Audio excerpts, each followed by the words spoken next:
Hello everyone, this is Josh Murray, and I just want to go through my SLP presentation on the SLP I did over the last couple of months. So you notice here the title is Sound Panel Upgrade Design. I have a background in instrumentation automation design work, and I'm in my specialty is technological design. So I'd be teaching tech design, grade tech classes from grade 9 to grade 12. Specializing in tech design, so that was the focus where I wanted to focus this SLP. So here we go. So the idea came from my local church where I attend in Sarnia here. The local church here had a major renovation like throughout the building, and some of that renovation was done on the main auditorium that brought it from this vintage 1980s picture you see on the left to the 2010s how it now looks. So as part of this renovation, they upgraded the sound system and the audio-visual system, and they had wanted to upgrade the acoustics of the auditorium, but they were unable to do it. So they had got some advice on how to do it, but they never executed it. So this is where the idea sprang from. I'm involved in the music program there. And so I was made aware that this was still an issue, and so it seemed to be a possible fit for my SLP. So a little bit more on how that came about. So the issue was they wanted to upgrade the acoustics in the room, and to do that you'd have to have these things that are basically they call them sound panels or acoustic panels to like deaden some of the sound in the room so it's not bouncing around all over the place. So they knew what they wanted. They knew they wanted these panels, but they didn't know how to get it done. So there's a few problems that were keeping it from happening. One of them was, well, who should construct it? The other one was, what should it look like and how should it be configured? And the third one was, how should it be designed as far as how the thing is constructed. They weren't sure how they wanted it constructed. So that's where my background in design came into play. So they weren't sure what materials they wanted or how to mount the thing. So there was these three main problems that I wanted to solve with this SLP for this local organization. And as well, I wanted to tie this into their youth program. So I made some videos for the youth program on how I solved this problem for them to view, and I wanted to involve the youth in helping to execute the plan I had made after the fact. So my solution to this problem was to produce what's called an engineering work package. So I would produce this engineering work package with solving the three previous problems, and then that would be presented to the board, the church's board, and then hopefully they would give that a green light, the plan a green light to then get executed. Like I said, also I wanted to create some short videos on how each part or component of the EWP was made, and then make these videos available to the local youth group, if so they could learn more about how the engineering and design process plays out. So a little bit more about the organization. It serves the local community as a gathering place for people around to practice their Christian faith. The mission statement is to bring people into an authentic, empowering, and ever-growing relationship with God through Jesus Christ that serves our community and impacts other places around the world. So that's a little bit about this church. Basically, it's pretty standard. The reason, their raison d'etre, or the reason for being, and what they're doing in the community. So like I said, I'm a part of this church, and it was awesome that they had a need that I could fill, and also fulfill this SLP requirement.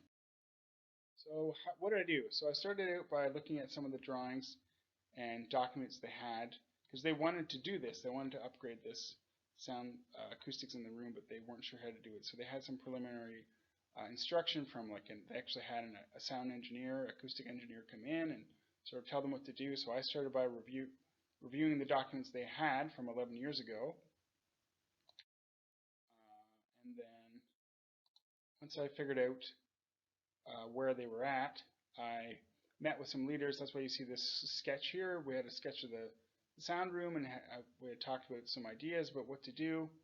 And then after I met with some leaders there, I then went on the internet and looked at other people's sound panel designs. So that's one trick in design, is that you don't want to actually have to reinvent the wheel if you don't need to. So I didn't want to do that. I didn't want to reinvent things. So I got some ideas on how it might be done, and then augmented those basic ideas I found on the internet. So once I had the idea down of what I wanted to do, how I wanted to look, I actually had to go to the church and check out the main auditorium, get measurements, because I had to figure out, well, how many of these sound panels do I need and how big should they be. So I went to the church and I was taking some pictures, and you can see my rough layout sketch here. I also had to take stock of the materials they had, because they had purchased some materials, because that was part of my work packages, to give them a bill of materials as far as what they would need, and I tried to incorporate as much of the stuff as I possibly could. So once I visited the church and figured out what I would need for materials, I then visited my local building center to figure out some quotes for materials, which probably has changed a little bit since I did it 3 or 4 weeks ago, because the price of lumber has a huge jump.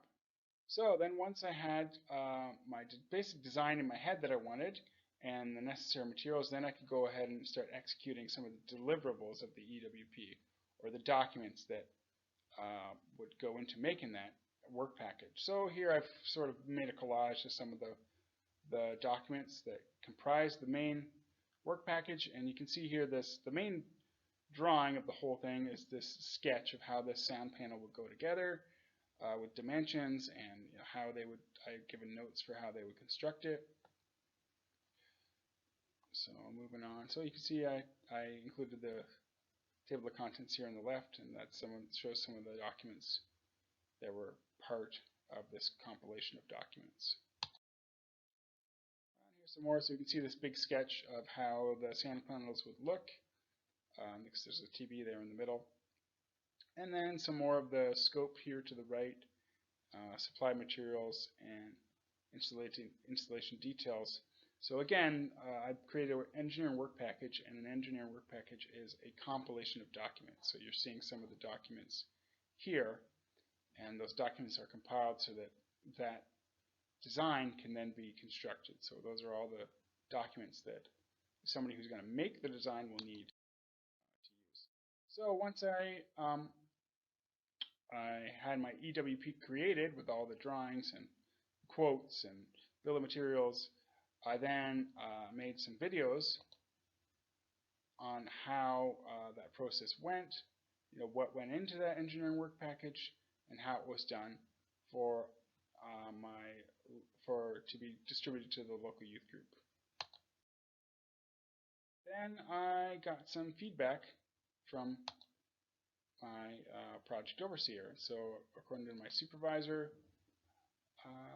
basically they're very pleased with my attitude and my approach towards the project, and the amount of effort I put in, and basically the end product I produced as far as the work package and the videos that I created for potential volunteers and for the youth group who wanted to know more about how a work package is constructed, and what goes into the design process, and what goes into front-end engineering design work.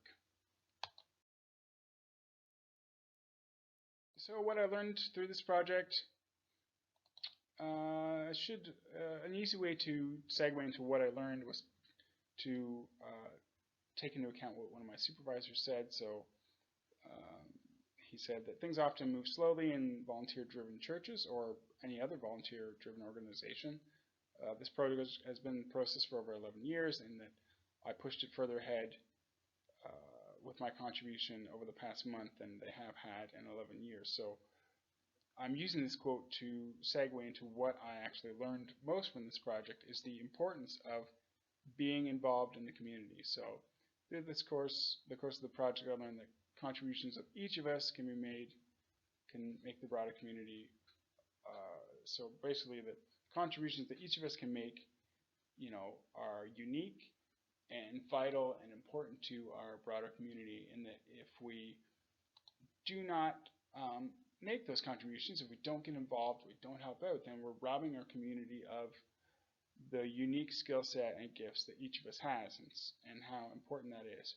And even beyond this, we're robbing the community of our skill set, and we're robbing those younger people around us that would need us to pass along these skills and contributions to teach them and to spark their interest in whatever it is that we excel at, because there's going to be somebody else, a younger person out there who might excel at that as well. So that's my big takeaway from this project, is just how vital it is that each of us contributes, because each of us has something special to contribute. So thank you so much for listening to my presentation, and I hope you enjoyed it, and I'll talk to you later. Bye now.